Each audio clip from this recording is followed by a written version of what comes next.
আউযু বিল্লাহি মিনাশ শাইতানির রাজিম। বিসমিল্লাহির রহমানির রহিম। নাহমাদুহু ওয়া নুসাল্লি আলা রাসূলিল কারীম। আম্মা বাদ। দেশ এবং দেশের বাইরে যে যেখান থেকে আজকে আমাদের সাথে যুক্ত আছেন তাদের সকলকে জানাই আন্তরিক শুভেচ্ছা, অভিনন্দন এবং সালাম। আসসালামু আলাইকুম ওয়া রাহমাতুল্লাহি ওয়া বারাকাতুহু। কেমন আছেন সবাই? আশা করি আল্লাহর অশেষ রহমতে সবাই ভালো আছেন। আলহামদুলিল্লাহ, আল্লাহর কাছে লাখো কোটি শুকরিয়া আদায় করতেছি। আমি, দরবেশ হুজুর, সাহাবী হুজুর সবাই ভালো আছি। তো ভালো থেকেই কিন্তু বিগত বেশ কিছুদিন যাবৎ আমাকে দেখছেন, আমি কিন্তু কোনো লাইভ আসতে পারি নাই, কারোর সাথে যোগাযোগ করতে পারি নাই। কি কারণ, সেই কারণগুলো কিন্তু আজকে সম্পূর্ণ আপনারা জানতে পারবেন। আসলে অনেক ভাই আমাকে ফোন দিছেন। একটা জিনিস কি শোনেন, আমি যে কাজগুলো করি, বেসিক্যালি যে কাজগুলো করি, এই কাজগুলো যদি কোনো টেনশনের মাধ্যমে করি, ঠিক আছে, এই কাজগুলো এতটাই নিখুঁতভাবে করা লাগে যে কাজের থেকে যদি 19-এর থেকে 20 হয়ে যায়, এই কাজটা উল্টা হয়ে যায়। তাহলে আমি যে কাজটা, সাহাবী হুজুরের কাজটা নিয়ে যে পরিমাণে টেনশনে ছিলাম আপনারা সবাই জানেন। সেই জায়গাটা ক্রয় করার থেকে শুরু করে সেই জায়গায় আনুষঙ্গিক সম্পূর্ণ সব কাজ কিন্তু আমার এক হাত দিয়ে করা লাগতেছে। তাই আমি মানে এতটাই টেনশনের মধ্যে ছিলাম, যে কারণে কিন্তু আপনাদের কারোর সাথে আমি যোগাযোগ করতে পারি নাই। আসলে যে উপসর্গের কাছে আমি ওয়াদা করছি, তার কাছে আমি ওয়াদাবদ্ধ, তার ওয়াদাটা যদি আমি পূরণ না করি হয়তো আমার লাইফে কোনো ক্ষতি হয়ে যাবে। এই টেনশনটা নিয়ে কিন্তু আমি কারোর কোনো কাজ করতে পারিনি। আমি এটা কিন্তু বারবার বলতেছি, আপনারা অনেকবার ফোন দিয়েছেন, যাক আলহামদুলিল্লাহ কাজটা সম্পন্ন হয়েছে এবং সাহাবী হুজুরকে ডাকবো, ডাকার পরে তার মুখ থেকে বিস্তারিত সবকিছু আপনারা শুনতে পারবেন। তো সবাই আশা করি ক্ষমা সুন্দর দৃষ্টিতে দেখবেন যারা বারবার ফোন দিয়েছেন। আমি অত্যন্ত দুঃখিতভাবে জানাচ্ছি, কেউ মনে কোনো কষ্ট নেবেন না। ইনশাল্লাহ আজকের পর থেকে আপনারা ফোন দিবেন, আমার কাছে ফোন দিবেন, আমি ফোন রিসিভ করব, কথা বলবো, যে কাজগুলো আছে সেই কাজগুলো কন্টিনিউ করব।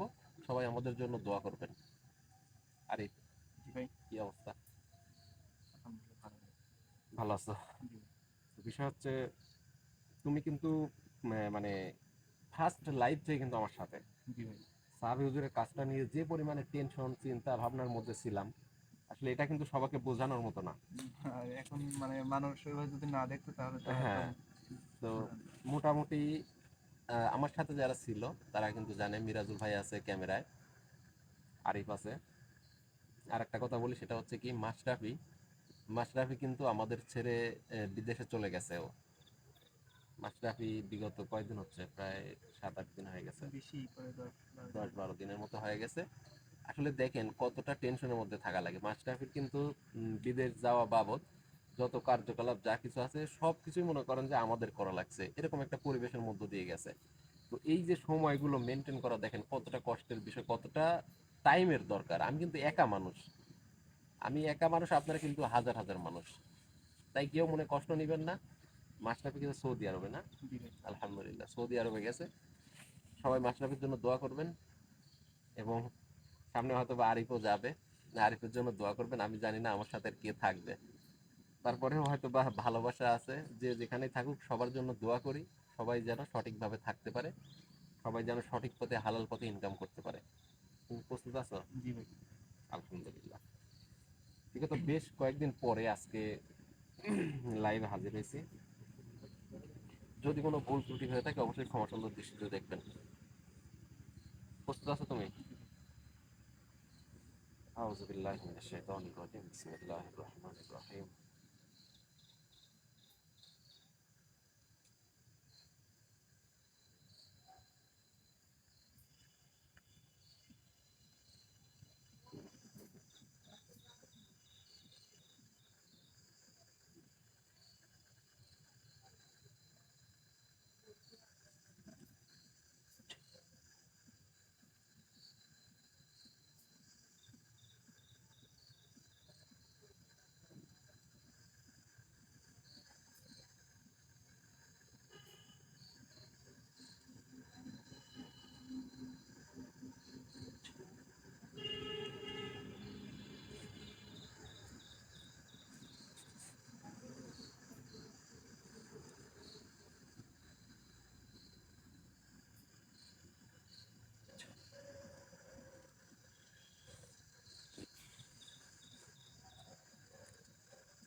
আসসালামু আলাইকুম ওয়া রাহমাতুল্লাহি ওয়া বারাকাতুহু। ওয়ালাইকুম আসসালাম। হুজুর কেমন আছেন? আলহামদুলিল্লাহ ভালো আছি আমি। বাবা তুই কেমন আছিস? আলহামদুলিল্লাহ, আল্লাহর কাছে অশেষ শুকরিয়া। ভালো থাকা আপনাকে দিয়েই আমার ভালো থাকা। ঠিক আছে, আপনাদের দোয়া, আপনাদের ভালোবাসা, এটা নিয়েই কিন্তু আমার পথ চলা, এটা নিয়েই আমার ভালো থাকা। আপনারা ভালো থাকলে কিন্তু আমি ভালো থাকি। আর আপনাকে দেয়া ওয়াদা মোতাবেক আপনার যে কার্যকলাপ, যে কাজটা আমাকে দিয়েছিলেন, সেই কাজটার বিষয়ে যদি সবার উদ্দেশ্যে আপনি কিছু বলতেন।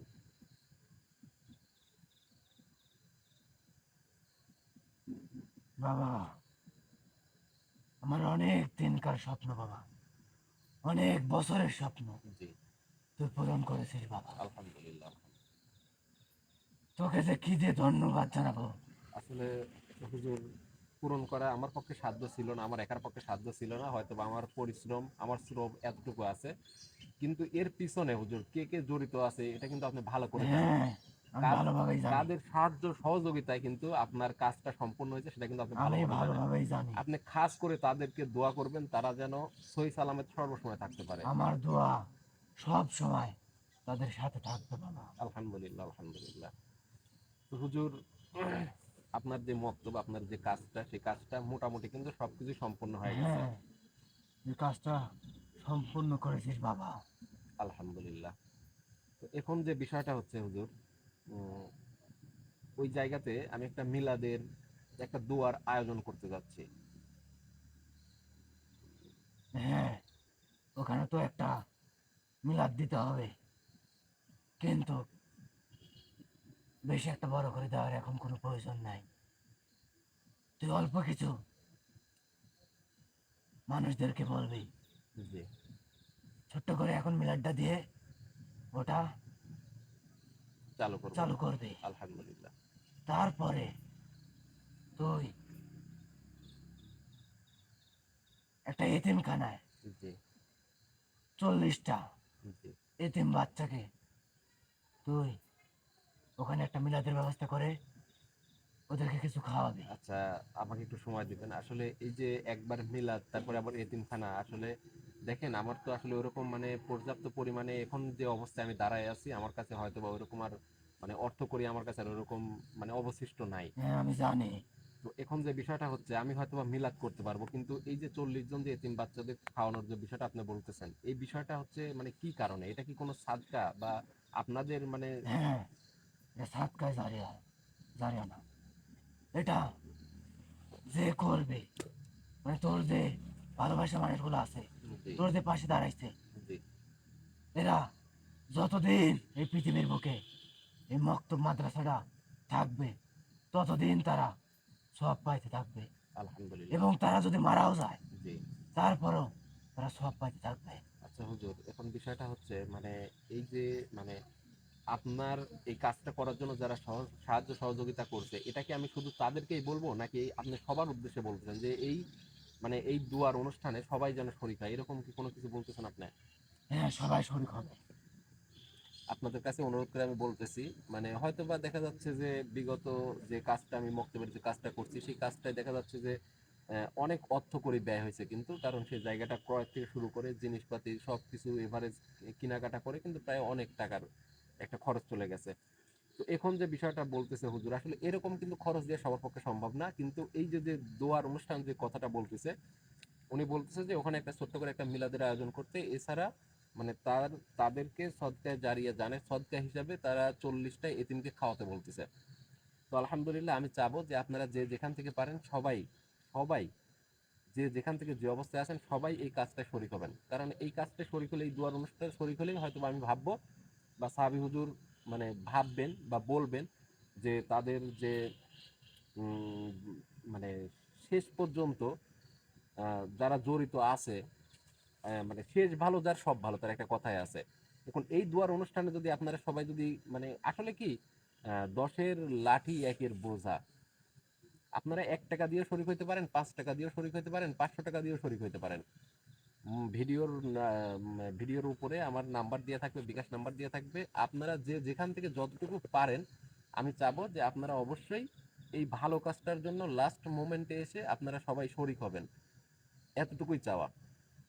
আর আজকে থেকে আমি বলতেছি, সাহাবী হুজুরকে সামনে নিয়ে, হুজুর আরেকটা কথা আছে, সেটা হচ্ছে বল বাবা। 7টা কলস, 7টা কলস নিয়ে কিন্তু অনেক রকম তোর কথাবার্তা। ওটা ভাবতে হবে না। আমি কিন্তু ওয়াদা দিয়ে আছে আমার এটা। হ্যাঁ, তোর ওটা ভাবতে হবে না। তাহলে কি মিলাদটা দেওয়ার পরে, অনুষ্ঠানটা করার হ্যাঁ, পরে কিন্তু মানে মিলাদের পরে সাহাবী হুজুর এবং আপনি আপনি এবং দরবেশ হুজুর দুজন মিলে। আমি আর দরবেশ হুজুর মিলে জি, তোর 7 কলস জি, উদ্ধার করে দেব। আলহামদুলিল্লাহ, ওর যে আলহামদুলিল্লাহ। অধিশাপটা ছিল, জি, সে অধিশাপটা কেটে গেছে। আলহামদুলিল্লাহ, আমি আর দরবেশ হুজুর মিলে তোর 7 কলস উদ্ধার করে দেব। আলহামদুলিল্লাহ।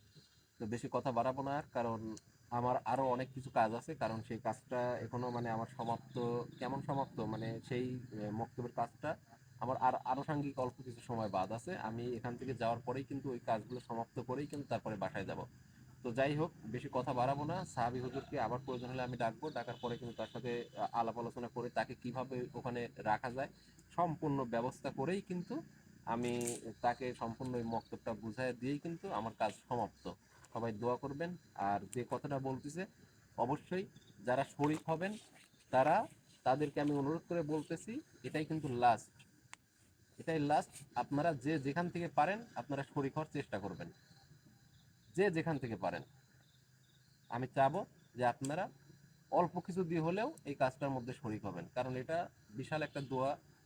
এই দোয়ার মাধ্যমে সবাইকে, সবার ভালোর জন্য, সুস্থতা কামনার জন্য, সবাই যেন সঠিকভাবে চলতে পারে সেরকম দিক নির্দেশনা দেওয়ার জন্য কিন্তু সাহাবী হুজুর সবার তরফে দোয়া করবেন। সবাই ভালো থাকবেন, সুস্থ থাকবেন, আমাদের জন্য দোয়া করবেন। আজকের মতো বিদায় নিচ্ছি। আসসালামু আলাইকুম ওয়া রাহমাতুল্লাহ। সাহাবী হুজুরের সাথে কিছু আলাপ আছে, সেই আলাপগুলো আজকে সেরে তারপরে কিন্তু আমি উঠবো। এই কারণে আমি হুজুরকে বিদায় করলাম না। সবাই ভালো থাকবেন, সুস্থ থাকবেন।